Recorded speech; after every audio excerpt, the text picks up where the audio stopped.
Picture this, a bustling market street in London, 2005. Jane, a small shop owner, just sold a batch of handmade leather jackets to a customer. But when the buyer demands a refund after claiming the jackets weren't what he expected, Jane's world spirals into legal chaos. Who's right here? And how do you decide when a sale has truly been made? That's the heart of the sale of goods, a labyrinth of law where every handshake hides a story and every contract is a battlefield. Let's dive into the crucial question that trips up many traders. When does ownership actually transfer?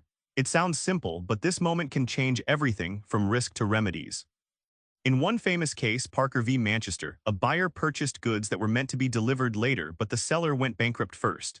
The court had to decide if ownership had passed before delivery. This wasn't just a dry memo, it was a real tussle over who lost hundreds of thousands of pounds, hinging on when exactly ownership shifted. Think of ownership like passing a baton in a relay race. Unless the baton is firmly in your hand, you're not in the race yet.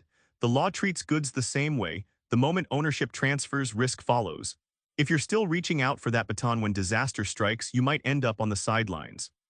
Understanding exactly when ownership passes isn't just a legal technicality, it's your financial life jacket. Get the timing right and you steer clear of ruin when things go south. Get it wrong and you're footing the bill for someone else's mishaps.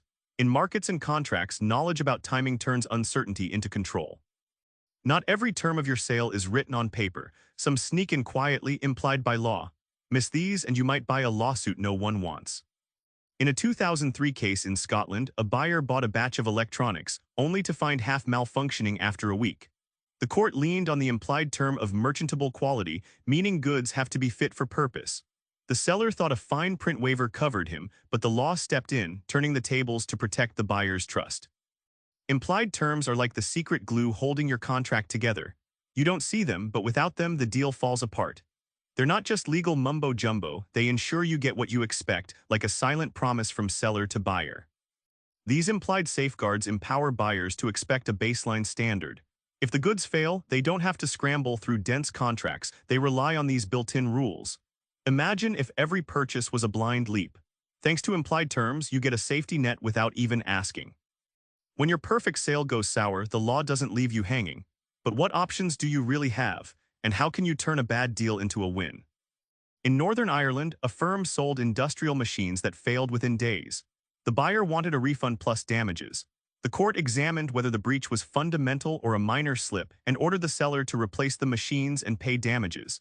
This case shows the law's flexibility. It can punish or patch depending on how bad the breach truly is. Think of breaches like leaks on a ship. A tiny drip might just need a bucket damages, but a gaping hole demands throwing cargo overboard or a full fix rescission or replacement. Knowing which leak you're dealing with lets buyers and sellers choose the right fix, often the difference between sinking or sailing. Smart sellers don't just fret about losing money, they consider their standing. Offering quick fixes and choosing remedies wisely can turn upset buyers into loyal fans. The sale of goods law encourages this, rewarding those who handle breaches with care, not confrontation.